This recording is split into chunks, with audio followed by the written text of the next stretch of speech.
Hello, good morning. Welcome to listen to your story and learn a moral program. This is your storyteller Kevin Narayan Rao, saying English at Play School, Velcharla Masrood Mandal, Eluru district. Today's story is Sweet Piers. Sweet Piers. A king asked his subjects, "Am I a good ruler?" Nobody spoke ill of him. So he thought, "These people are afraid to tell me the truth." Then the king, disguised as a commoner, went to meet a hermit.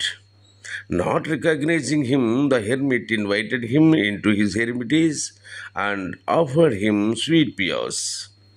The king asked, "How are these pears so sweet?"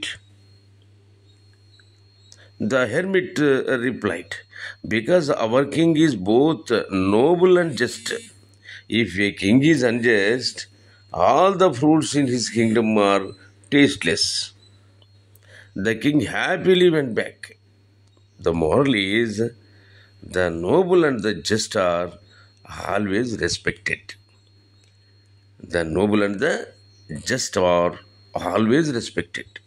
Okay, కథ తెలుగులో కూడా ఒక్కసారి వినండి.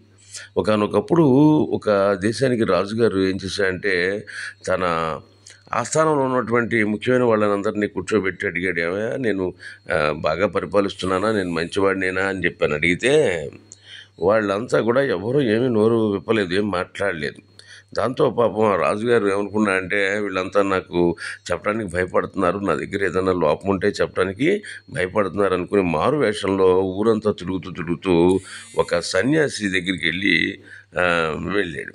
వెళ్ళితే ఆ సన్యాసి అతన్ని ఈ వచ్చిన అతను ఎవరో కూడా గుర్తుపట్టకుండా, రాజు అనే విషయాన్ని కూడా గుర్తుపట్టకుండా గబగబా రెండు సార్లు లోపలికి రెండని కూర్చోబెట్టి చక్కగా తన ఇంట్లో ఉన్నటువంటి పళ్ళు కాయలు పెట్టాడు. ఆ రాజుగారు ఆ పళ్ళు కాయలు తింటూ, "ఏంటి పళ్ళు కాయలు ఇంత తీయగా ఉన్నాయి, చాలా బాగున్నాయని" చెప్పేసానంటే అప్పుడు ఆ సన్యాసి అన్నాడు, "మా రాజుగారు ఎంతో నిజాయితీపరుడు, అలాగే న్యాయానికి కట్టుబడి ఉండేటువంటి వ్యక్తి. అందువల్లనే మరి ఏ దేశానికైనా రాజుగారు అట్లా నిజాయితీగా న్యాయానికి కట్టుబడి ఉండేటట్టయితే ఆ దేశంలో ఉన్న పళ్ళు కాయలు అన్నీ కూడా చాలా తీయగా ఉంటాయి, రుచిగా కూడా ఉంటాయి" అని చెప్పాడు. దాంతో ఆ రాజుగారు చాలా సంతోషపడి నిదానంగా లేచి ఇంటికి వచ్చేసాడు.